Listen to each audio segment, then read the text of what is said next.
जय हिंद छात्रों, कैसे हैं? ठीक है। तो हम उम्मीद करते हैं कि आप अपने तैयारी में मस्त होंगे, व्यस्त होंगे। ऐसे ही लगे रहिए बाबू, ऐसे ही लगे रहिए, आपकी मेहनत का फल ज़रूर मिलने वाला है। और आज जैसे कि हम अभी पिछले 2 वीडियो में जो है ऑब्जेक्टिव क्वेश्चन करवा चुके हैं, और शेष जो लास्ट में रह गया था 6-7 क्वेश्चन, उससे भी हम आज बनवा दे रहे हैं।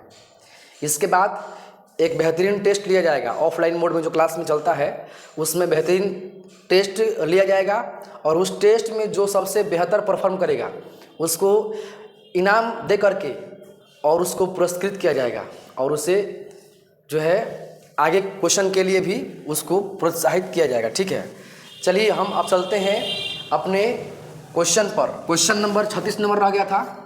2 घनों के आयतनों में 1:8 का अनुपात है, तो उसकी भुजाओं में क्या अनुपात होगा? देखिए 2 घन का आयतन में कितना का अनुपात है? 2 गो घन है। सबसे पहले कितने घन है? 2 घन है। एक घन हम यहाँ बना लेते हैं और दूसरा घन हम यहाँ बना लेते हैं। ठीक, हम देखिए एक छोटा बना है एक बड़ा, ऐसा क्यों पता है? अगर पता है तो आप ज़रा सोच के बताइए कि ऐसा हम क्यों किए हैं। इसलिए किए हैं कि 2 घनों के आयतनों में 1:8 का अनुपात है। शुरू वाला छोट है तो एक इसका जो है ना आयतन, इसका कितना आयतन है? तो इसका आयतन है 1 सेंटीमीटर क्यूब। इसका आयतन कितना है? 8 सेंटीमीटर क्यूब। तो बताइए कि इसके भुजाओं में क्या अनुपात है? अगर इसके आयतन में 1 और 8 है तो इसका भुजा कितना कितना पड़ेगा? तो लिखेंगे कि पहला घन का आयतन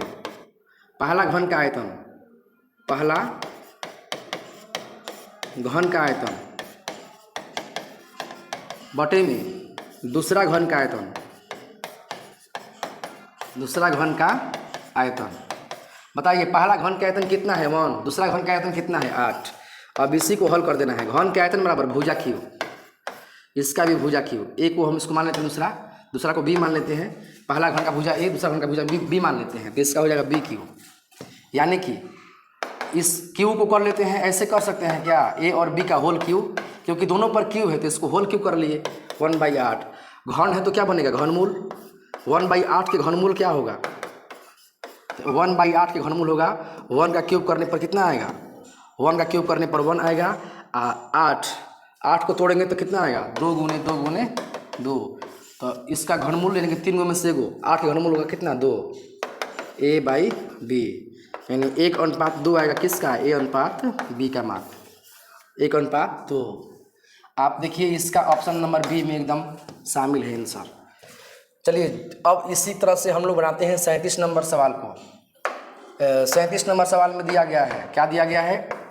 तो एक धातु का घन जिसकी भुजा 1 सेंटीमीटर है वो खींचकर 4 mm व्यास का तार बनाया गया है, तो तार की लंबाई ज्ञात करें। ठीक है, क्या निकालना है? तार की लंबाई।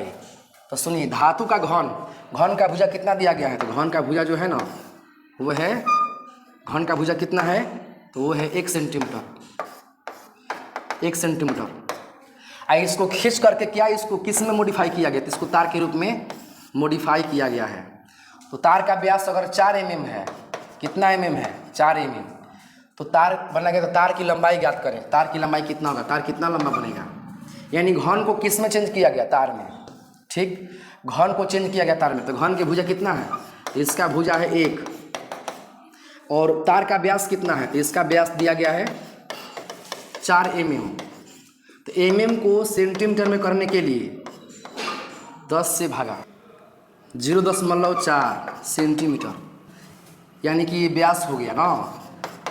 तो इसका त्रिज्या कितना होगा? तो त्रिज्या होगा 0.4 बटे में 2, 0.2 आएगा सेंटीमीटर। अब देखिए ये भी सेंटीमीटर में है, अब ये भी सेंटीमीटर में हो गया। तो घन को किस में चेंज किया गया? तो बेलन में। तो घन का आयतन बराबर किसका आयतन? घन का आयतन बराबर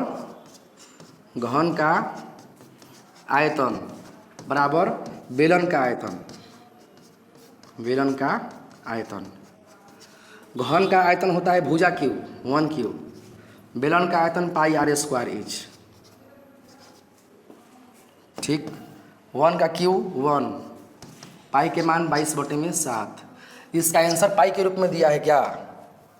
इसका जो आंसर है ना ऑप्शन में पाई के रूप में दिया है, इसीलिए हम लोग पाई के मान यहाँ पर पहले ही इसको नहीं रखेंगे। पाई का क्या रहेगा? तो पाई रहेगा। आर ए स्क्वायर, आर का मान इसमें कितना मिला, तो यहाँ पे जो है आर के मान मिला 0.2, तो ये हो गया 0.2, 0.2 गुना ऊंचाई, ऊंचाई कितना है इसका, तो ये ऊंचाई यानी कि लंबाई ज्ञात करना है, कितना लंबा तार बनेगा, तो 1 बटे में, हाउ सब गुणा में है तो कहाँ आ जाएगा, बटा में, 2 दूना के 4 बराबर h। अब इसको जो है हम लोग हल करेंगे तो 1 पाई 4, अब दशमलव को ऊपर ले जाएंगे तो बनेगा 100, 4 से कट गया 25 बार में, 25 चौके 100, यानी कि आएगा 25 बटे में पाई, इसका मान h का मान, यानी तार की लंबाई होगा 25 बटे में पाई। इसमें ऑप्शन में देख सकते हैं यहाँ पे जो है 25 बटे में पाई ऑप्शन बी में दिया हुआ है। चलिए अब चलते हैं क्वेश्चन नंबर 38 में। क्वेश्चन नंबर 38 है कि एक बेलन और शंकु के आधार समान है। क्या क्या है, एक बेलन और शंकु के आधार समान है। एगो हो गया बेलन और शंकु, एगो हो गया बेलन और एक हो गया शंकु के आधार समान है, आधार समान है माने सेम त्रिज्या वाला है, सेम त्रिज्या वाला है। यदि उनकी ऊंचाई भी समान हो, ऊंचाई भी समान हो, इसका भी ऊंचाई उतना ही हो, इसका भी ऊंचाई उतना ही हो, तो उनके आयतनों का अनुपात ज्ञात करें, क्या होगा बताइए। तो यानी बेलन का आयतन पाई आर स्क्वायर एच, शंकु का आयतन 1/3 पाई आर स्क्वायर एच।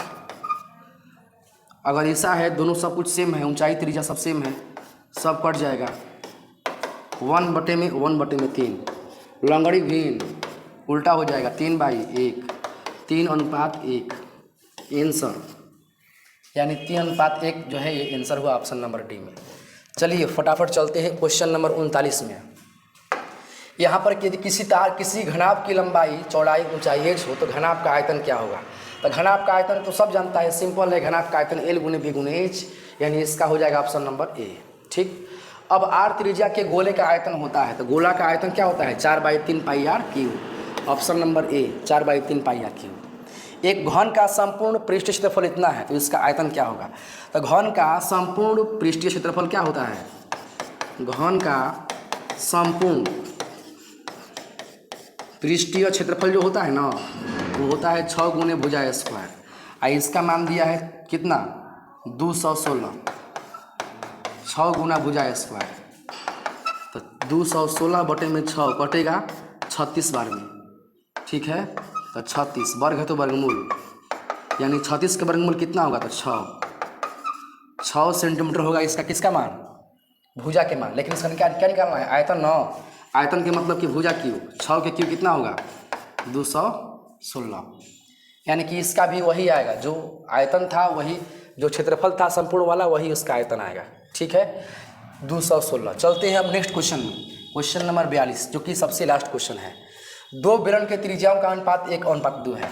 दो गो बेलन है, एगो बेलन यहाँ पर है, इसका त्रिज्या 1 है, एक बेलन यहाँ पर है, इसका त्रिज्या 2 है, इसका त्रिज्या 2 है, अनुपात 1:2 है। उनकी ऊंचाइयों का अनुपात 5:3 है, इसका ऊंचाई 5 तो इसका ऊंचाई 3 है, तो उनके आयतनों का अनुपात क्या होगा।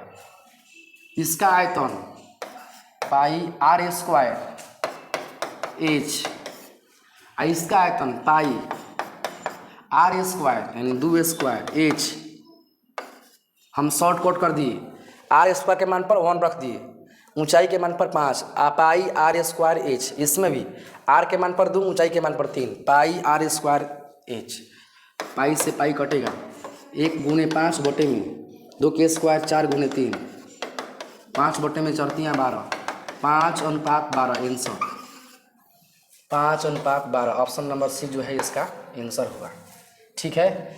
चलिए अब हम लोग जो है आज पूरी तरह से ये ऑब्जेक्टिव क्वेश्चन ख़त्म कर लिए, और हम गारंटी के साथ कहते हैं कि अगर जो बच्चा अगर इस पूरा तीनों पार्ट्स का वीडियो को देख लिया है, तो तीनों पार्ट्स का वीडियो देखने के बाद उसको पूरे बिहार बोर्ड एग्जाम में 2025 का जो एग्ज़ाम होगा ना 2025 का, उसमें वो कभी भी उसका सवाल क्षेत्रमिति से नहीं फंसेगा, एकदम बन के आएगा, ठीक है। और क्लास में भी जो हम एग्ज़ाम लेने वाले हैं उसमें भी बेस्ट बनेगा। तो आप बढ़िया से इसको वीडियो को 1 बार 2 बार 3 बार देख करके रिवीजन कर लीजिए कि इसमें से 42 क्वेश्चन में से कहीं से बन जाए। फिर इसके बाद देखिए एकदम आपका सबसे बेहतरीन दिन आने वाला है ना, चिंता की कोई बात नहीं। कहा जाता है कि ए खुदा अपनी अदालत में मेरा जमानत रखना। ऐ खुदा अपनी अदालत में मेरा जमानत रखना, मैं रहूं या ना रहूं, मेरे विद्यार्थियों को हर परीक्षा में सलामत रखना। ठीक है, तो इसी खुशी उल्लास के साथ अब हम लोग मिलते हैं एक नए वीडियो के साथ। आज के लिए इतना ही।